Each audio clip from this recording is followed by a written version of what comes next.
With open arms, we embraced those who looked nothing like us, assuming that all life honors life. But we were wrong. In the end, we fed and strengthened our own captors. We cannot claim naivete. We cannot say we were people undeveloped. We cannot say there were no signs. We can say only that we did not heed them. Sound wisdom was as common to us as the evening breeze. We scoffed and shrugged at elders' forewarning of a time of great tragedy and chaos. We did not believe them. We had learned to ignore our own gods, to take their goodness for granted, to believe that because of them, we were immune to external attack. So we did not hear them. We heard only what we sought to hear. But now we hear it all, echoing in our regretful memories. If only we could have seen into the future, we might have avoided the onslaught.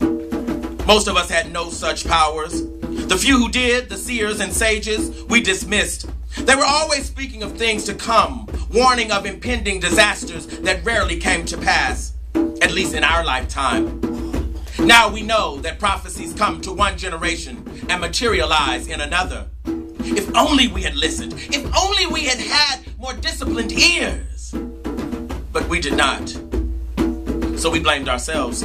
We blamed our gods. We blamed each other. But there was no one to blame.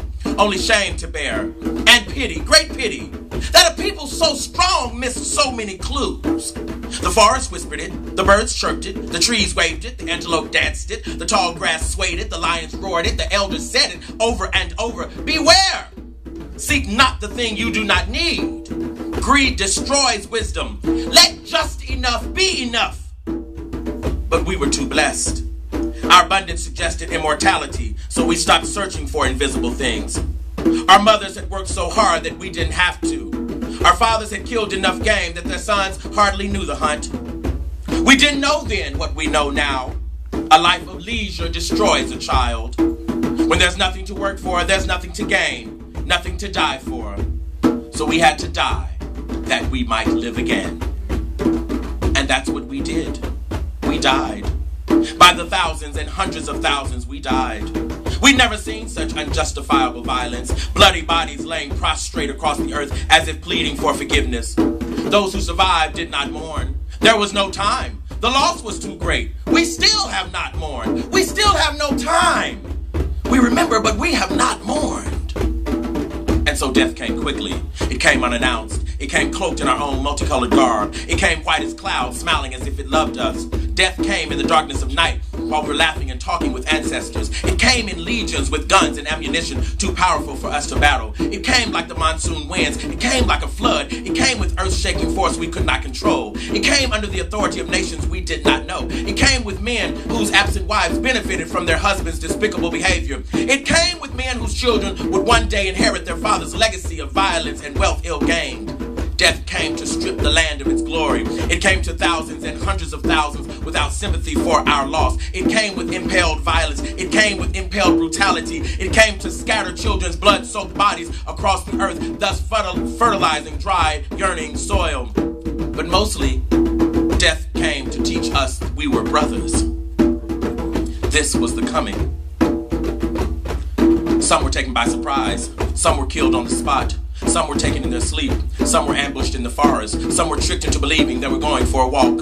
Some were consumed with drink.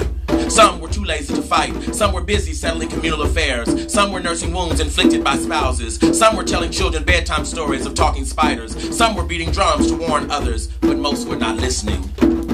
When the drums fell silent, it was too late. Our destruction was complete. An entire village raised in one solitary cycle of the sun and moon.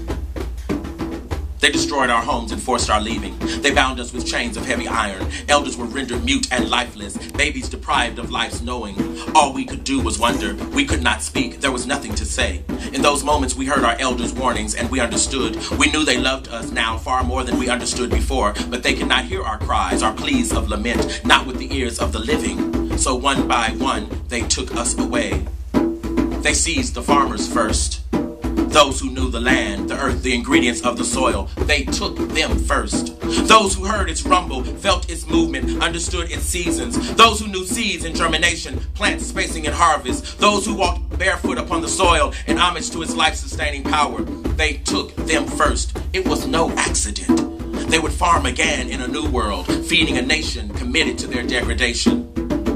And after the farmers, they took the healers. They were not hard to find. Most days they lingered about the village, repairing bodies and minds too troubled to heal alone. They had learned from us the value of our healers. They knew that without them, we were weak, vulnerable people. If they took our healers, they must have assumed, they also took our ability to mend ourselves. They were right. So they captured our healers that we might not rebound. Villages of frightened, wounded people without medicine men and women would take centuries to restore. They knew this. Their strategy was as calculated as the hyena's attack. Without shaman, who would usher life back into our suffering souls? Who would reassure us that death had not come to stay? Who would cleanse the forest and the land of poisonous energy brought by evildoers? We did not know. What we knew was that our wounds would fester a lifetime without someone to cure them. And so in one day, panic and uncertainty became our way. Our pride deteriorated into fractured, deep-seated insecurities. And after the healers, they took the Jali, that our stories might not be told. And after them, the warriors, that our collective strength might be diminished. And after them, the artists, who told us we were beautiful. They chained and muted orators and teachers to stop the flow of inspiration and to abort the belief that we were gods. They murdered gatekeepers on the spot, since at their word, multitudes of angels would have come. They would have come, but they were never summoned. And finally, they slaughtered those whose gifts were less visible, although to us no less valuable. Keepers of knowledge, masters of the spirit, gurus of assistance, guardians of order and balance. In the end, pale people stole away everyone and everything that made us strong. This was the coming. We marched quickly. We marched through forests. We marched over hills and valleys. We marched through hot desert land. We marched alongside waterfalls. We marched through high grass. We marched on barren earth. We marched past monkeys dashing in the distance. We marched past giraffes whose frantically swiveling heads told us never to give up the fight. We marched past lions roaring anxiously in the distance. We marched past anthills wherein frightened ants scrambled hysterically, then vanished out of sight. We marched past gardens sprouted but not tilled. We marched past neighboring villages we thought we despised. We marched past sites of rituals where we'd known spirit possession and healing. We marched past communal huts where government officials once met to solve collective dilemmas. We marched past people we did not know. We marched through regions we had never seen. We marched until some of us died. They were unchained and tossed aside. There are no markers to commemorate them. Of this we are sure. We marched and we marched and we marched and we marched and we marched some more. From the rising to the setting of the sun, we marched. Then we collapsed and the moon gave us ease. But at the sun's rising, we marched some more. Our ancestors came along with us, but they would not save us. This was our lesson, and this was the coming. They picked through us like an assortment of fruit, choosing whom they preferred. They scattered and melded tribes. One of our own, a man called Frank, made this possible. He knew us. He knew our marks. We knew his. He knew what would break our spirits, and he enjoyed doing so. With his help, they shuffled us below decks into the big bellies of the boats. They packed us on our sides in rows and lines, arching our bodies to fit into narrow chambers. Sometimes they took us all with no regard for human comfort. Some, chained with the willing and unwilling, jumped into the water, trying once again to swim away, but they were either died or were captured or killed. We knew not where we were going, but we knew for sure that we were never going home. On the 61st day, immediately after dancing, we were instructed to remain on deck. Crewmen had their guns drawn and pointed at us from every direction. Unable to understand their tongue, we studied their gestures and discerned that our suspicions had been right. They suspected us of planning a mutiny. They grabbed one of our sisters, no one knew her name, and bound her with thick ropes. They lifted her, screaming the while, with the mast of the sail, and slowly lowered her body into the water. When they lifted her again, her lower half was gone. Some monster of the sea had taken it. Shreds of ragged flesh dangled from her bloody midsection. Within seconds, she was dead. Most of us turned away. It was a sight unfit for human eyes. A few tried to comprehend what kind of people these people were. But there was no need answering that question now. This was our lesson, and this was the coming.